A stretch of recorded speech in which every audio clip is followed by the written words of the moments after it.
प्यारे विद्यार्थियों, हम चर्चा कर रहे हैं अलाभकारी संस्थाओं के लेके या गैर व्यापारिक संस्थाओं के लेके। ऐसी संस्थाएं जिनका उद्देश्य लाभ कमाना नहीं होकर जन कल्याण या समाज सेवा संबंधी कार्य करने होते हैं। अभी तक हमने इस अध्याय के 13 क्वेश्चंस हल कर लिए हैं। अब इस टॉपिक के अंतर्गत हम क्वेश्चन संख्या 14, 15 और 16 पर हम चर्चा करने वाले हैं। तो शुरुआत करते हैं प्रश्न संख्या 14। क्या कहता है प्रश्न संख्या 14?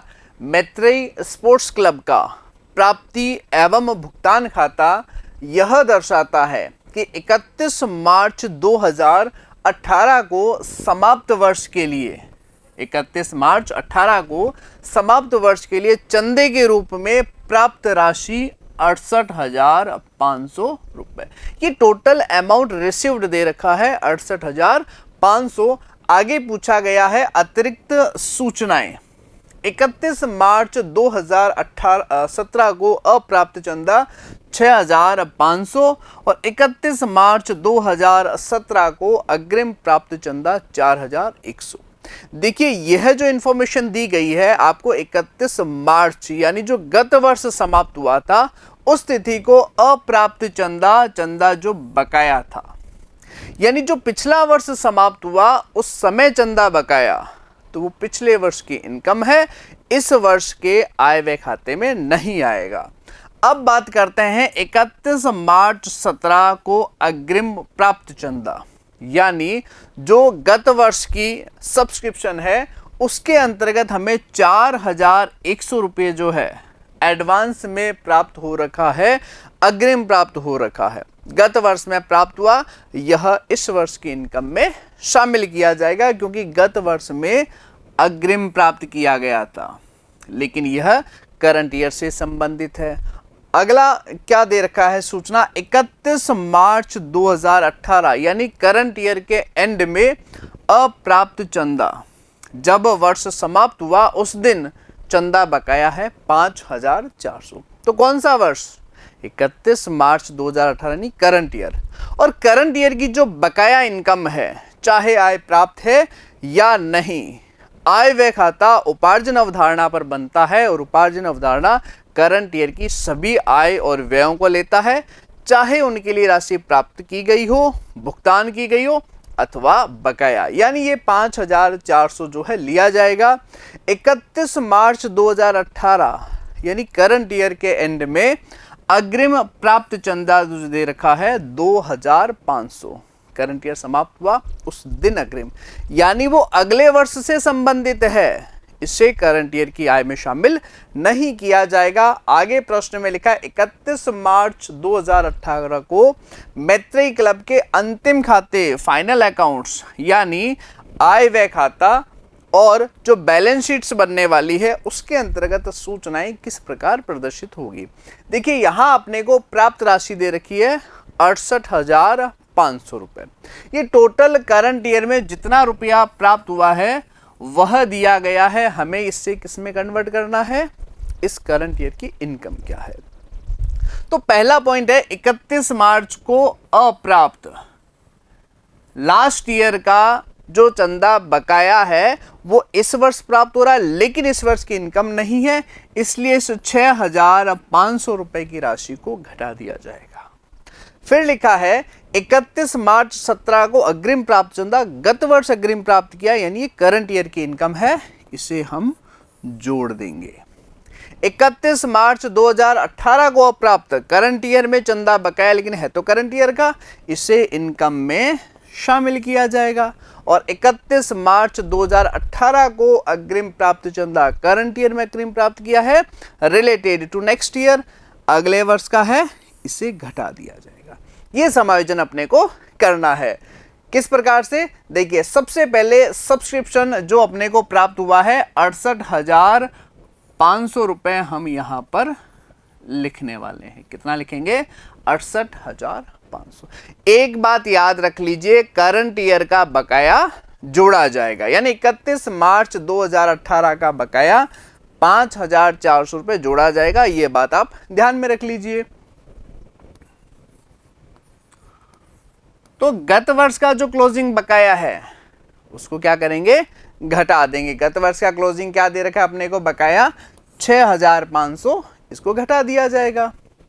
ये 6,500 रुपये यहाँ पर लेस कर दिया जाएगा। अब देखिए अंतिम बकाया जो करंट ईयर से संबंधित है वो जोड़ा गया है, तो एडवांस जो होगा वो घटाया जाएगा। यानी करंट ईयर के एंड में जो एडवांस है 2500 रुपये वो घटा दिया जाएगा, और जो गत वर्ष के एंड में एडवांस है उसको क्या कर देंगे, हम जोड़ देंगे। कितनी राशि दी गई है, 4,100 रुपये।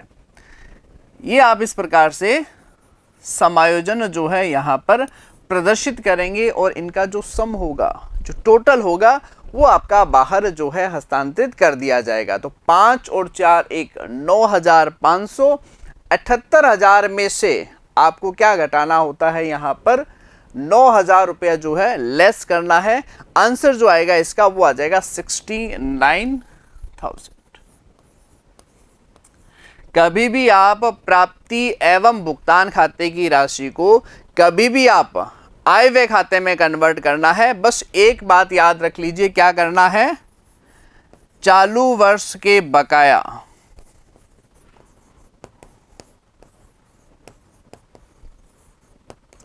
चालू वर्ष के अंत में बकाया ये प्लस करेंगे, बस इतना सा ध्यान रख लीजिए, तो प्रारंभ का बकाया घटेगा, और एडवांस प्रारंभ का जोड़ा जाएगा, अंत का घटाया जाएगा, स्वतः ही आंसर आ जाएगा।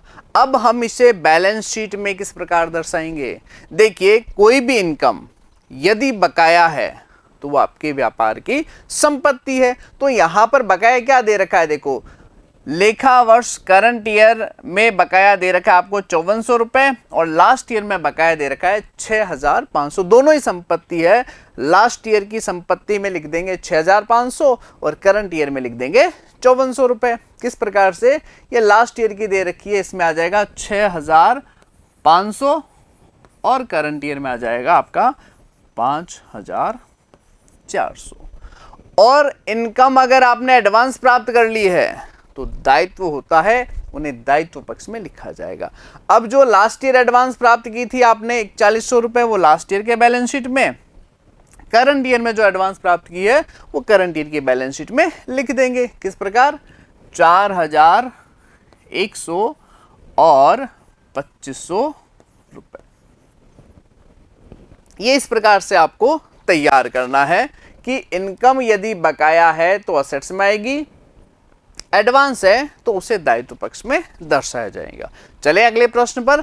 अगला प्रश्न देखिए क्या कहता है, क्वेश्चन संख्या 15, रोहतकी ट्रस्ट का प्राप्ति एवं भुगतान खाता। देखिए प्राप्ति एवं भुगतान खाता का डिटेल दिया गया है। डिटेल जो है वो इस प्रकार से है, क्या लिखा गया है, रोकड़ का प्रारंभिक शेष 14,000 और बैंक का प्रारंभिक शेष है 60,000।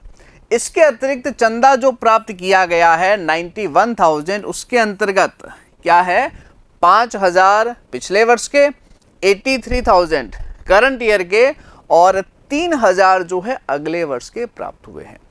अगर आप इसे आय व्यय खाते में कन्वर्ट करना चाहते हैं, इनकम एक्सपेंडिचर में कन्वर्ट करना चाहते हैं, तो केवल करंट ईयर की इनकम 83,000 ही आगे जाने वाली है, ये दोनों नहीं। विनियोगों का विक्रय 90,000, विनियोगों का विक्रय आय व्यय खाते में नहीं जाएगा, लेकिन इसको बेचने पर जो लाभ या हानि होती है वो निश्चित रूप से आय व्यय खाते में दर्ज होगी। विनियोगों पर ब्याज, हाँ यह आय में जरूर जाएगा, इनकम प्राप्ति है, इसे आय में लिखेंगे। पुराने फर्नीचर का विक्रय 3,200, जबकि पुस्तक मूल्य है 3,000।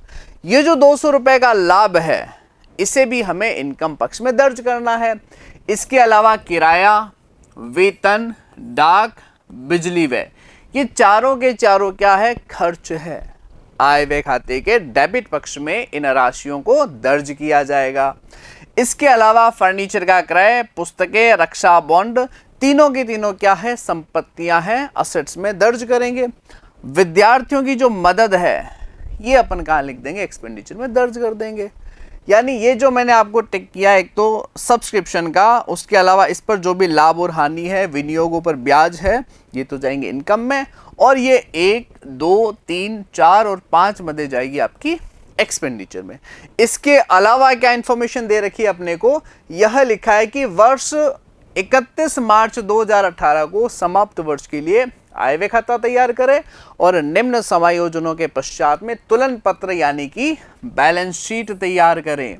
वर्ष 2018 एंड ऑफ द ईयर अप्राप्त चंदा 7,000 रुपए, सब्सक्रिप्शन जो अप्राप्त अभी तक प्राप्त नहीं हुआ है तो बकाया है, इसे हम जोड़ देंगे।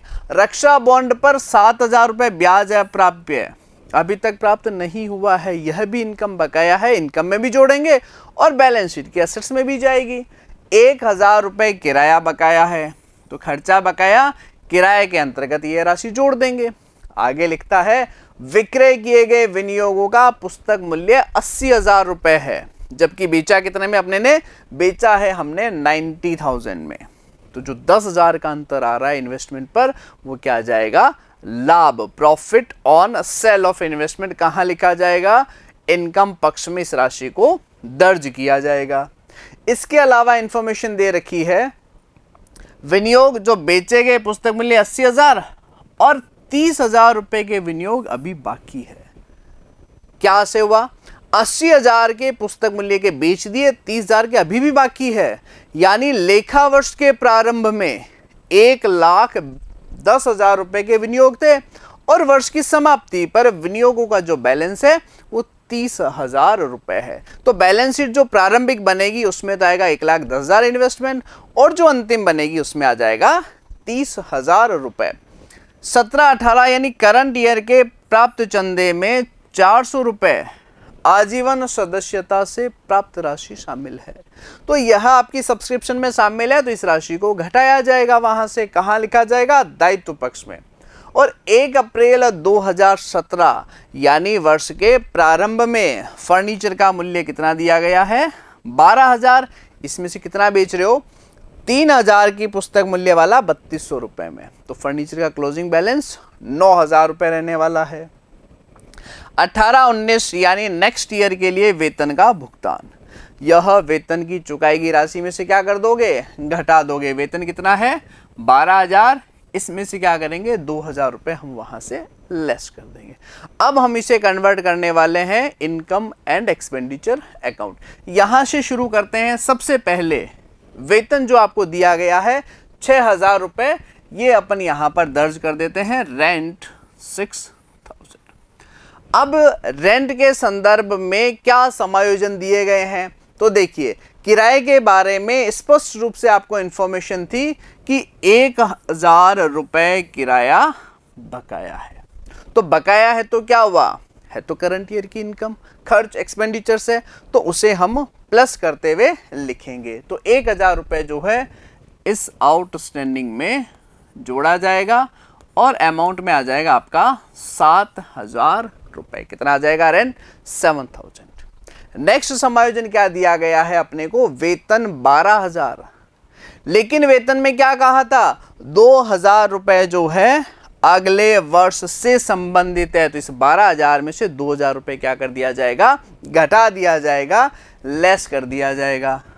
तो सैलरी 12,000, ये 2,000 इसमें से घटाया और बाहर चला जाएगा आपका 10,000 रुपए। कितना लिख देंगे सैलरी यहाँ पर, 10,000 रुपए, 12 में से 2 घटा करके दर्ज कर देंगे। नेक्स्ट समायोजन क्या लिखा है, पोस्टेज लिखता है 300 रुपए पोस्टेज, जिसके बारे में कोई एक्स्ट्रा समायोजन नहीं है, तो पूरा का पूरा पोस्टेज जो है 300 रुपए हम यहाँ पर दर्ज कर देंगे। पोस्टेज के पश्चात नेक्स्ट ट्रांजेक्शन बिजली व्यय, बिजली व्यय में भी कोई समायोजन नहीं है, तो पूरा का पूरा 6,000 रुपए हम एक्सपेंडिचर में दर्ज कर देंगे। और क्या लिखा गया है, देखिए नेक्स्ट भुगतान है फर्नीचर का क्रय, पुस्तकें और रक्षा बॉन्ड, ये तीनों ही संपत्तियां हैं। संपत्ति का शेष बढ़ा रही है, हम संपत्ति पक्ष में इनको दर्ज करेंगे, यहां नहीं लिखेंगे आय व्यय खाते में। विद्यार्थियों की मदद 22,000 रुपए, तो निश्चित रूप से खर्च है, इसे खर्च में यानी कि डेबिट पक्ष में इस राशि को दर्ज किया जाएगा। कितना? 22,000 रुपए, ये यहां आ जाएगा। तो जितना भी आपका प्राप्ति एवं भुगतान खाता था, इसमें जो भुगतान पक्ष जिसमें राशियां चुकाई गई है, इनमें से जितनी भी आयगत मदें हैं, जो खर्चे हैं, जो एक्सपेंडिचर्स है, उन्हें हम आय व्यय खाते में ले आए विद समायोजन।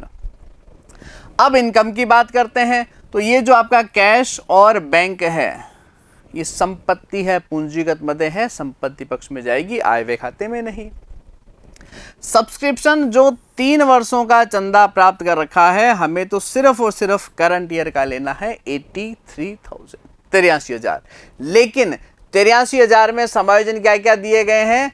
अप्राप्त चंदा 7,000 रुपए, तो 83 में 7,000 जोड़ा जाएगा, 90,000 और 400 रुपए का आजीवन सदस्यता शुल्क जो है वो प्राप्त चंदे में शामिल है। तो 7,000 जोड़ा जाएगा, 400 रुपए वहां से घटाया जाएगा। किस प्रकार से दर्ज करेंगे अपन? यहां पर सब्सक्रिप्शन जो टोटल आपको दे रखा था 83,000,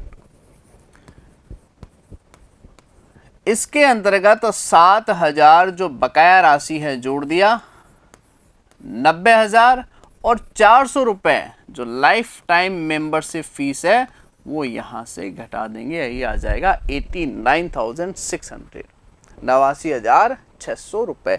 एक बार और रिपीट कर देता हूं, क्या करना है? सब्सक्रिप्शन करंट ईयर का 83, ये 5,000 और 3,000 नहीं लेना है, वो गत वर्ष का है, 3,000 नेक्स्ट ईयर का है। इसके अंतर्गत ये कह रहा है कि साल की समाप्ति में 7,000 रुपए बकाया है, जोड़ देंगे, और 400 रुपए आजीवन सदस्यता शुल्क, ये दायित्व होता है, सब्सक्रिप्शन में जुड़ा हुआ है। इस राशि को हम क्या कर देंगे? वहां से लेस कर देंगे, इस राशि को वहां से घटा देंगे। तो 7,000 रुपए जोड़ दिए और 400 रुपए जो इसमें से घटा दिए, ये आ गया 89,600। इसके बाद में क्या इंफॉर्मेशन दे रखी है? विनियोगों का विक्रय 90,000, कितना? 90,000। लेकिन प्रश्न में कहा गया है विक्रय किए गए विनियोगों का पुस्तक मूल्य 80,000 रुपए है। तो 10,000 रुपए क्या हो गया? विनियोग बेचने पर लाभ है, इसे हम इनकम पक्ष में दर्ज कर देंगे।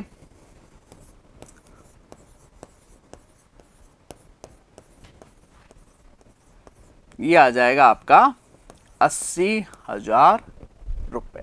इसके अलावा क्या इंफॉर्मेशन दे रखी है? इसके अलावा है विनियोगों पर ब्याज दिया गया है आपको 2,000। तो विनियोगों पर ब्याज क्या है? इनकम है, इनकम पक्ष में दर्ज कर देंगे। इंटरेस्ट ऑन इन्वेस्टमेंट 2,000 रुपए। और क्या इंफॉर्मेशन दे रखी है आपको प्राप्ति भुगतान खाते में? पुराने फर्नीचर का विक्रय 3,200, जबकि इसका पुस्तक मूल्य जो है वो कितना दे रखा है? 3,000। तो 200 रुपए क्या हो जाएगा?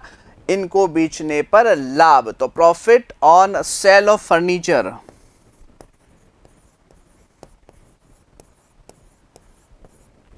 ये आ जाएगा 200।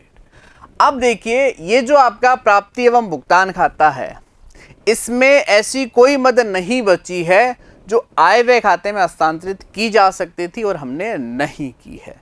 अन्य सूचनाओं में हमने अप्राप्त चंदे का कर लिया, रक्षा बॉन्ड पर 7,000 रुपए का ब्याज अप्राप्त है, अभी तक प्राप्त नहीं हुआ है। तो यह इनकम है, बकाया है, लेकिन आय व्यय खाते में इसे दर्ज जरूर किया जाएगा। तो 7,000 रुपए जो है इंटरेस्ट एक्रूड, ये अपन यहां पर हस्तांतरित कर देंगे। इसके अलावा देखिए, किराया बकाया हो गया, पुस्तक मूल्य विनियोगों का हो गया, 30,000 का जो क्लोजिंग बैलेंस बचा है वो क्लोजिंग बैलेंस शीट यानी करंट ईयर के अंत में जो बैलेंस शीट बनेगी उसमें हम दर्ज कर देंगे। इसके पश्चात लिखता है आजीवन सदस्यता शुल्क हो गया, फर्नीचर का प्रारंभिक शेष, ये हम जब प्रारंभिक बैलेंस शीट बनाएंगे उसमें दर्ज कर देंगे, और वेतन का जो 2,000 है वो हम ऑलरेडी वेतन से घटा चुके। यानी सभी समायोजन जो आयगत है उनको एडजस्टमेंट करने के बाद में जो मदें आय व्यय खाते में दर्ज हो सकती थी वो हमने दर्ज कर ली। अब हम क्या करेंगे? डेबिट और क्रेडिट पक्ष की टोटल कर लेंगे, इनका अंतर जो है शेष जो है वो हम दर्ज कर देंगे। तो 89 और 7, 80, 200 और 2000 इन सबको जोड़ेंगे तो ये आ जाएगा 1,08,800। और इनमें से जब आप डेबिट पक्ष की टोटल घटाएंगे यानी 7,000, 10,000, 300, 6,000, 22,000, तो जो सरप्लस आएगा, जो एक्सेस आएगा वो आ जाएगा आपका 63,500 बैलेंसिंग फिगर यानी अंतर की राशि, और टोटल लगा देते हैं 1,08,800। ये इस प्रकार से आपका इनकम एंड एक्सपेंडिचर अकाउंट बनाया जाएगा। अब हम बात करेंगे बैलेंस शीट की। पहले वर्ष के प्रारंभ में या ऐसा कहें गत वर्ष की समाप्ति पर जो बैलेंस शीट बनती है उसका निर्माण करेंगे, और फिर करंट ईयर की बैलेंस शीट। यह बैलेंस शीट का फॉर्मेट होता है दायित्व, अमाउंट, असेट्स और अमाउंट। ये 31 मार्च 2017 यानी गत वर्ष की समाप्ति पर, और ये 31 मार्च 18 यानी चालू वर्ष की समाप्ति पर। अब जैसी जैसी इंफॉर्मेशन आएगी, चाहे 17 से संबंधित हो या 18, हम उसे पुस्तकों में दर्ज करते हुए चले जाएंगे। तो शुरुआत करते हैं हम यहाँ से कि वर्ष 2018 के लिए अभी भी सब्सक्रिप्शन जो है 7,000 रुपये बकाया है। तो निश्चित रूप से जो आप बैलेंस शीट बनेगी लेखा वर्ष की समाप्ति पर, उसमें 7,000 रुपये अप्राप्त चंदा और अप्राप्त रक्षा बॉन्ड पर जो ब्याज है वो हम दर्ज कर देंगे। किस प्रकार से? बैलेंस शीट जो लास्ट ईयर की है, सब्सक्रिप्शन आउटस्टैंडिंग 7,000 और जो रक्षा बॉन्ड आएंगे उसके अंतर्गत 7,000 का जो ब्याज बकाया है वो हम यहाँ दर्ज करने वाले हैं। जैसे जैसे इंफॉर्मेशन आएगी वैसे वैसे हम उनको बैलेंस शीट में दर्ज कर देंगे। इससे क्या होगा फायदा कि कोई भी मद पीछे नहीं रहेगी, उसका समायोजन हम करते हुए चलेंगे। अगली मद क्या दी गई है? रक्षा बॉन्ड 7,000 हो गया, 1,000 रुपए का किराया बकाया है। तो करंट ईयर का बकाया है, करंट ईयर के दायित्व पक्ष में इस 1,000 की राशि को दर्ज किया जाएगा। किस प्रकार से? ये जब आपकी बैलेंस शीट बनेगी, रेंट आउटस्टैंडिंग यहाँ पर आ जाएगा 1,000 रुपए। कितनी राशि दर्ज हो जाएगी? 1,000 रुपए। इसके बाद क्या सूचना दी गई है? इसके बाद में इंफॉर्मेशन है विक्रय किए गए विनियोगों का पुस्तक मूल्य 80,000 और 30,000 के अभी भी बकाया है। यानी वर्ष के प्रारंभ में विनियोग 1,10,000 के थे, अंत में कितने के हो गए? 30,000 के। इनको हम इस प्रकार से दर्ज कर देंगे। प्रारंभ में विनियोग कितने थे भाई? 80,000 के पुस्तक मूल्य वाले हमने 90,000 में बेचे, तो 80,000 तो वह पुस्तक मूल्य रह गया, 30,000 अभी भी बैलेंस बचा हुआ है। तो प्रारंभ में जो विनियोग थे, जो इन्वेस्टमेंट थे, वो कितने के थे? 1,10,000। भाई 80,000 का 90 में बेच दिया तो 80,000 के तो वो कम हो गए, और 30,000 अभी भी बैलेंस है। तो वर्ष के प्रारंभ में 1,10,000 का, लेकिन वर्ष के एंड में कितने के होंगे? ये आ जाएंगे आपके 30,000, जैसा कि प्रश्न में कहा गया है। इसके पश्चात इंफॉर्मेशन कौन सी दी गई है अपने को? इसके पश्चात लिखा है वर्ष 17-18 के प्राप्त चंदे में 400 रुपए आजीवन सदस्य से है। तो वहां से तो घटा दिया गया है, लेकिन चूंकि यह पूंजीगत मद है इसलिए दायित्व पक्ष में इस 400 की राशि को दर्ज किया जाएगा। ये आपकी बैलेंस शीट है। इसके अंतर्गत लाइफ टाइम मेंबरशिप फीस जो है 400 हम कैपिटल फंड में जोड़ेंगे। क्लियर है? इसके पश्चात कौन सी इंफॉर्मेशन है? देखिए हम क्या कर रहे हैं, जैसे जैसे इंफॉर्मेशन हमारे सामने आ रही है पहले तो हम पहचान कर रहे हैं वो आयगत है या पूंजीगत। अगर वो आयगत मद है तो वो आयव्यय खाते में जाएगी, अगर पूंजीगत मद है तो फिर वो बैलेंस शीट में दर्ज होगी। 1 अप्रैल 2017 यानी वर्ष के प्रारंभ में कुल फर्नीचर 12,000 रुपए का था। तो प्रारंभ में फर्नीचर आपका आ जाएगा, जो प्रारंभिक बैलेंस शीट है इसमें 12,000 रुपए। इसके पश्चात लिखता है 18-19 यानी नेक्स्ट ईयर का वेतन 2,000 रुपए आपने भुगतान किया है, तो प्रीपेड सैलरी है, बैलेंस शीट की एसेट साइड में दर्ज होगी। कितना? 2,000 रुपए की राशि। ये हम क्या करेंगे, प्रीपेड सैलरी के रूप में करंट ईयर की बैलेंस शीट में इस प्रकार से दर्ज कर देंगे। एडवांस सैलरी कितनी आ जाएगी आपकी 2000 रुपए। अब देखिए ये जो फर्दर इंफॉर्मेशन थी अपने पास में अन्य सूचनाएं, इनको जहां जहां हस्तांतरण करना था हमने कर दिया। अब बात करते हैं आय व्यय खाते की। रोकड़ का जो प्रारंभिक शेष है 14,000 और 6,000, ये प्रारंभिक बैलेंस शीट में आ जाएगा।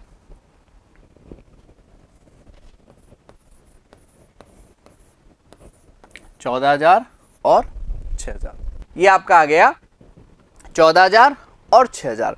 इसके पश्चात जो आपका प्राप्ति भुगतान खाता है, प्रारंभ में जो 5,000 और अंत का यानी अगले वर्ष का जो 3,000 का चंदा हमने प्राप्त किया है, उसका हम क्या करने वाले, यानी देखिए आप करंट ईयर में गत वर्ष का जो सब्सक्रिप्शन है वो प्राप्त किया है, यानी निश्चित रूप से गत वर्ष में वो सब्सक्रिप्शन क्या था, बकाया था, यानी गत वर्ष के लिए संपत्ति। ये आपका यहां आ जाएगा 5,000 रुपए। और जो अपने ने नेक्स्ट ईयर का सब्सक्रिप्शन प्राप्त किया है 3,000, वो क्या है, इनकम जो आप अग्रिम प्राप्त कर लेते हो, दायित्व होते हैं। लायबिलिटीज पक्ष में 3,000 रुपए हमें क्या करना पड़ेगा, प्रदर्शित करना पड़ेगा। किस प्रकार से, ये करंट ईयर की लायबिलिटीज में आउटस्टैंडिंग सब्सक्रिप्शन यहां आ जाएगा 3,000 रुपए। इसके बाद में क्या सूचना दी गई है,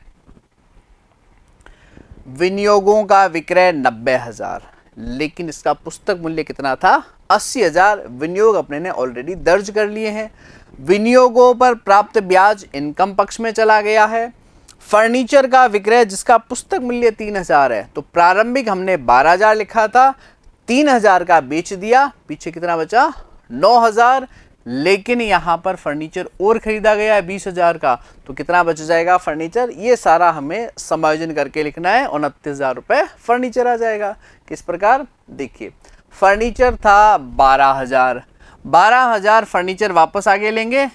इसके अंतर्गत हमने खरीदा कितने का है, 20,000 का, तो ये आ गया आपका 32,000। लेकिन 3,000 का फर्नीचर हमने बेच दिया, तो फर्नीचर का बैलेंस कितना है भाई, 29,000 रुपया जो है वो फर्नीचर का शेष दिया गया है। इसके पश्चात क्या समायोजन है, फर्नीचर के बाद पुस्तकें 3,000 रुपए। बुक्स कितनी दे रखी है, 3,000। बुक का कोई प्रारंभिक शेष नहीं है, ना ही कुछ एक्स्ट्रा बेचा गया है, तो 3,000 रुपए जो है वो हम क्या कर देंगे, पुस्तकों में इस प्रकार से दर्ज कर देंगे। इसके पश्चात क्या रहता है, रक्षा बॉन्ड 1,50,000 रुपए के खरीदे गए, तो संपत्ति है, संपत्ति पक्ष में दर्ज करेंगे। 1,50,000 के रक्षा बॉन्ड, इन पर 7,000 का बकाया ब्याज जोड़ करके बाहर आ जाएगा 1,57,000। इस प्रकार से जो है रक्षा बॉन्ड पर दर्ज करेंगे। फिर इंफॉर्मेशन क्या दे रखी है अपने को, विद्यार्थियों की मदद इनकम में एक्सपेंडिचर में चली गई, और रोकड़ और जो बैंक का शेष है उसे हम संपत्ति पक्ष में दर्ज कर देंगे। रोकड़ 10,900, बैंक 30,000, ये अपने संपत्ति पक्ष में आ जाएगा। 10,900 और 30,000 रुपए। ये इस प्रकार से क्या हो गया, आपका जो प्राप्ति भुगतान खाता है यह भी साथ में आ चुका है। अब नेक्स्ट क्या चल रहे हैं अपन, ये जो इनकम एक्सपेंडिचर अकाउंट बनाया था, इसमें जो सरप्लस आया था 63,500, ये कहां जाएगा, यह ट्रांसफर होगा पूंजी कोष में, राशि जोड़ी जाएगी। कितनी, 63,500 रुपए कैपिटल फंड में जोड़ा जाएगा। ये आपका इनकम एक्सपेंडिचर से जो हस्तांतरण था वह भी पूरा हो गया।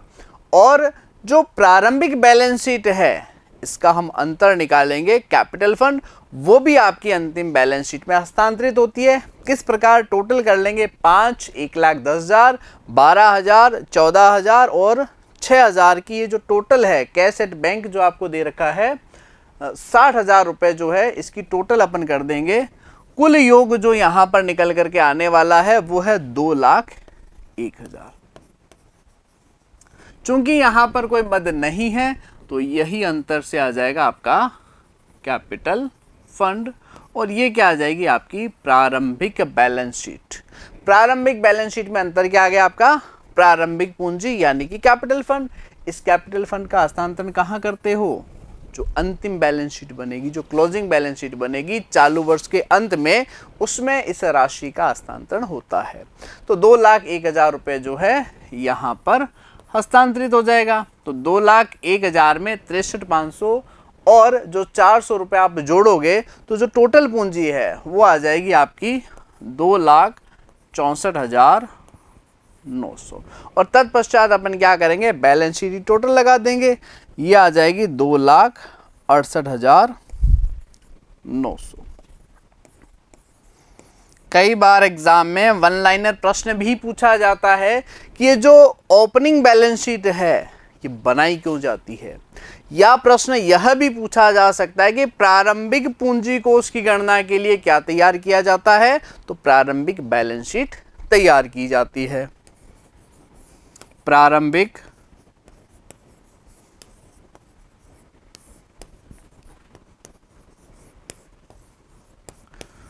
पूंजी कोष की गणना हेतु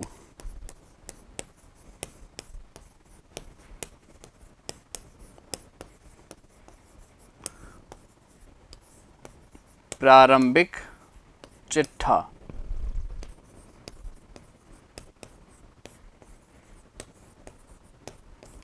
तैयार किया जाता है। यानी लेखा वर्ष का प्रारंभिक चिट्ठा, या ऐसा कहें पिछले वर्ष की जो सूचनाएं हैं उसके आधार पर पिछले वर्ष की बैलेंस शीट तैयार की जाती है।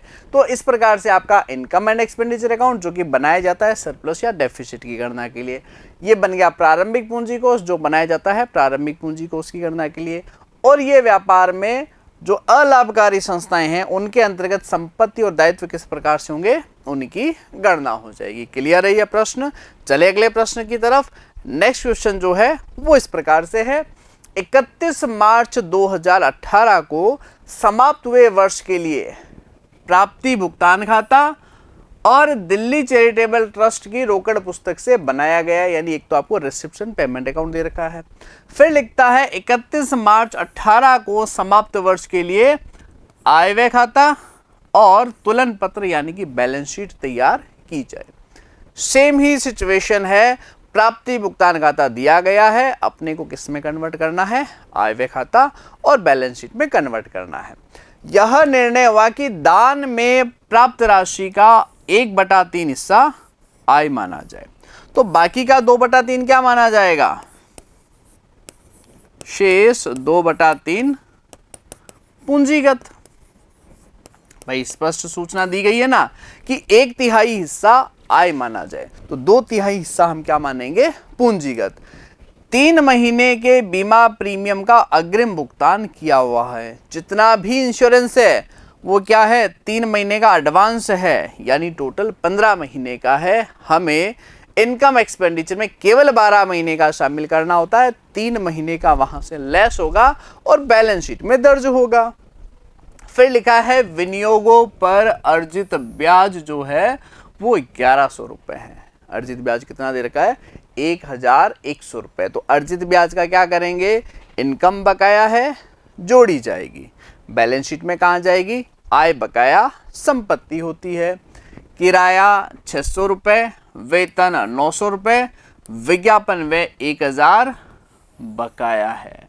तो बकाया का क्या करोगे? इस खर्च में जोड़ी जाएगी। जितना किराया है 600, वेतन में 900, विज्ञापन पे 1,000 जोड़ देंगे और इन्हें दायित्व पक्ष में भी दर्ज किया जाएगा, क्योंकि खर्च बकाया यानी दायित्व। अब ये दे रखा है प्राप्ति भुगतान खाता, जो आपके रोकड़ के शेष है वो तो कहाँ जाएंगे? प्रारंभिक शेष प्रारंभिक बैलेंस शीट में, अंतिम शेष अंतिम बैलेंस शीट में। ये दोनों ही क्या है? पूंजीगत मदें होती है। फिर लिखा है अनुदान, चंदा और वसीयत। वसीयत भी हम पूंजीगत में ट्रांसफर कर देंगे। विनियोगों पर ब्याज, पुराने अखबार की बिक्री। इस प्रकार उधर चलते हैं अपन दान, किराया। दान के बारे में देखो अपने को एक इंफॉर्मेशन दी गई थी, क्या? 1/3 आयगत है और 2/3 क्या दे रखा है अपने को? पूंजीगत दिया गया है। दान में प्राप्त राशि का 1/3, 1/3 हम इनकम मानेंगे, 2/3 हम क्या मानेंगे? उसको पूंजीगत मानते हुए दर्ज करेंगे। फिर लिखा गया है किराया और कर जो है, किराया कर जो है अपने को 3200, वेतन, छपाई, डाक, विज्ञापन, बीमा, ये देखिए सारे के सारे क्या है, एक्सपेंडिचर है, खर्च है। लेकिन फर्नीचर और विनियोग ये क्या है, अपनी संपत्तियां दी गई है। क्लियर है।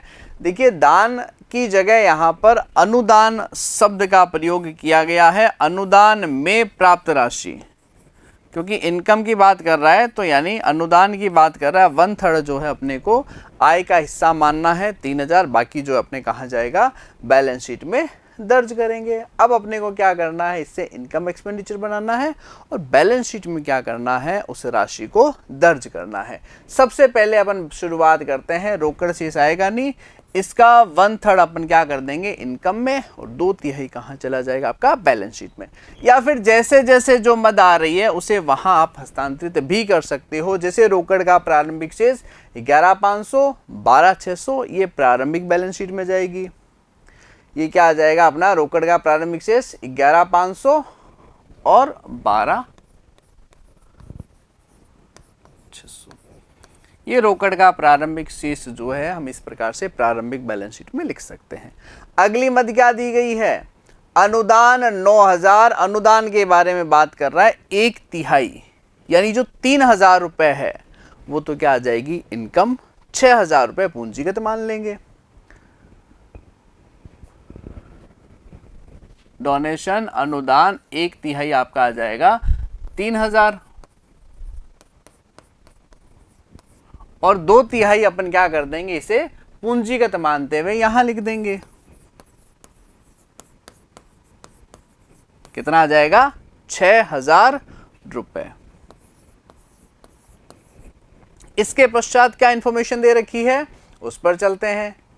नेक्स्ट है सब्सक्रिप्शन चंदा, ये हो गया यहां तक। चंदा दे रखा है 42,800, इनकम है।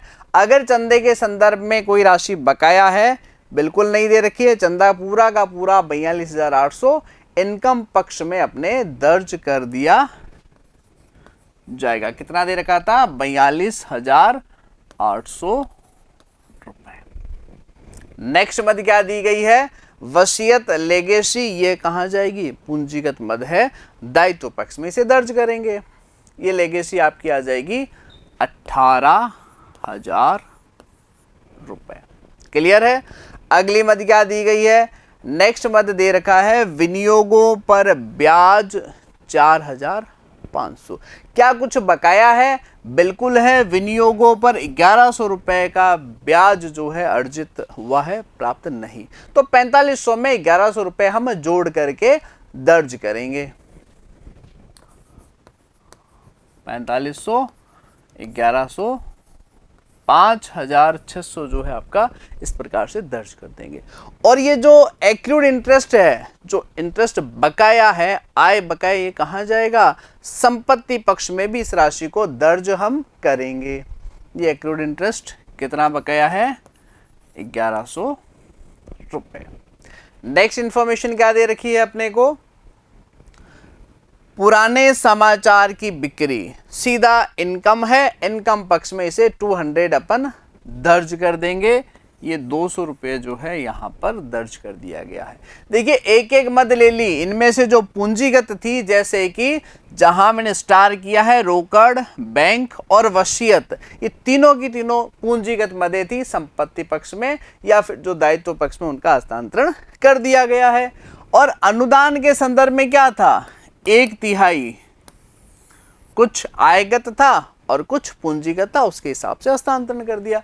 अब वहां से चलते हैं, दान जो आपको दिया गया है 11,500 भुगतान है, इसे हमें कहां लिख देना है, दान को खर्च में लिख देंगे 11,500, इस प्रकार दर्ज हो जाएगा। नेक्स्ट इंफॉर्मेशन क्या दे रखी, किराया और कर 3200 रुपए, तो किराया और कर ले लेंगे अपन 3200, लेकिन कुछ अगर इसमें बकाया है, देखो 600 रुपए, तो यह राशि इस 3200 में जोड़ देंगे। तो कितना है 3200, 600 रुपए इसमें जोड़ दीजिए। और जो ये हमने बकाया लिखा है, खर्चा जो बकाया है दायित्व होता है इसे लायबिलिटीज पक्ष में दर्ज किया जाएगा। तो 600 जो है दायित्व पक्ष में भी आ जाएगा। Rent and rates outstanding 600। अगली इंफॉर्मेशन क्या दे रखी है? अगली सूचना आपको दी गई है वेतन 6000। क्या वेतन के संदर्भ में भी समायोजन है? चेक कर लेते हैं। वेतन 900 रुपए बकाया है, तो 6000 के अंतर्गत इस 900 रुपए की राशि को जोड़ दिया जाएगा। तो वेतन 6000 और इसके अंतर्गत जो है 900 रुपए को जोड़ देंगे। कितना आ जाएगा? 6900 रुपए। और ये जो वेतन बकाया है कहाँ जाएगा? खर्च बकाया दायित्व पक्ष में दर्ज होता है। तो 900 रुपए जो है आउटस्टैंडिंग सैलरी हम यहां पर दर्ज कर देंगे। नेक्स्ट समायोजन क्या है? अगला समायोजन लिखता है छपाई के 600, डाक के जो दे रखे हैं 300। क्या छपाई और डाक के संदर्भ में कुछ बकाया है? बिल्कुल भी बकाया नहीं है। 600 और 300 रुपए अपन दर्ज कर देंगे।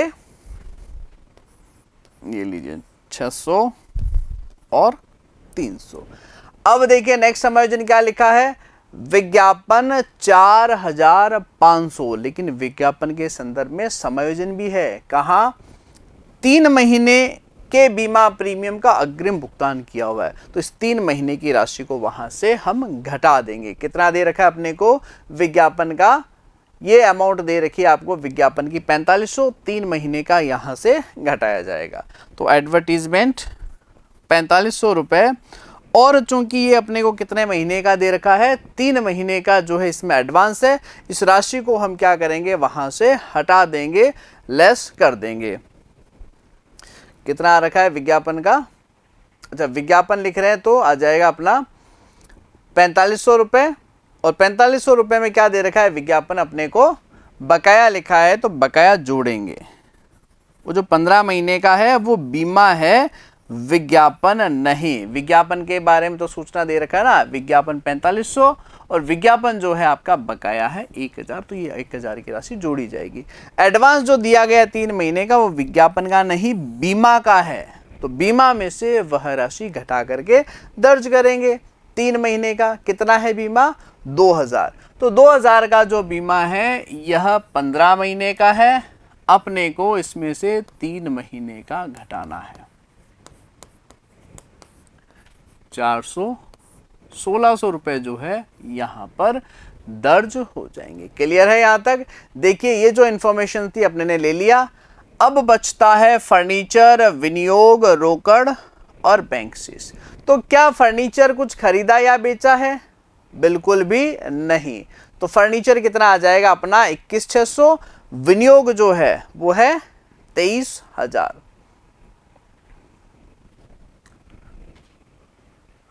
फर्नीचर आ गया 21600 और विनियोग आ जाएगा अपना 23000। अमाउंट चेक कर लेते हैं, क्रॉस तो नहीं लिख दिया आपने ने। कितना दे रखा है? फर्नीचर 21600 और विनियोग आ गया आपका 23000। तो कितना आ जाएगा? 24100, और ये आ जाएगा आपका 21600। और जो 3 महीने का जो इंश्योरेंस अपने ने एडवांस लिया था 400 रुपए, यह भी तो संपत्ति है। खर्चा जो आपने अग्रिम चुका दिया है, प्रीपेड एक्सपेंडिचर, व्यापार की क्या होती है? संपत्ति। ये आ जाएगा 400। 2000 था, 3 महीने का इसके अंतर्गत एडवांस इन टोटल जो था वो 15,000 यानी कि 15 महीने का था, 15 मंथ्स का। इसके अलावा क्या इंफॉर्मेशन थी? रोकड़ और बैंक का अंतिम शेष कहाँ जाएगा? अंतिम बैलेंस शीट यानी क्लोजिंग बैलेंस शीट जो बनेगी, लेखा वर्ष की समाप्ति पर जो चिट्ठा बनेगा, उसके संपत्ति पक्ष में रोकड़ 9900 और बैंक शेष 16000।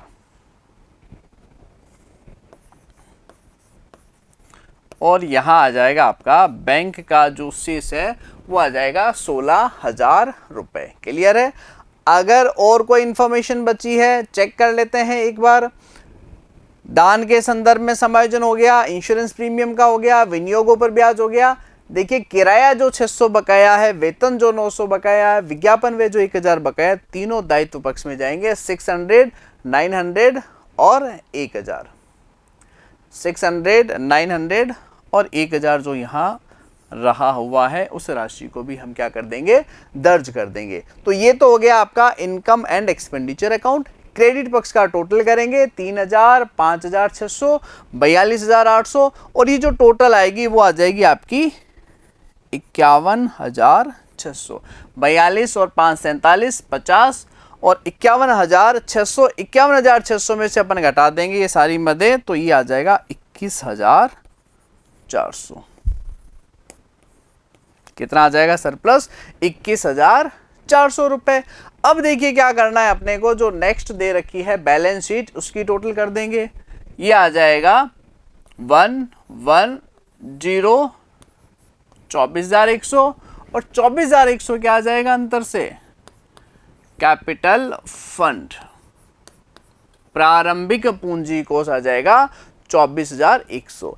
इस 24100 को क्या करना है, जो अंतिम बैलेंस शीट है यहां पर हस्तांतरण होगा।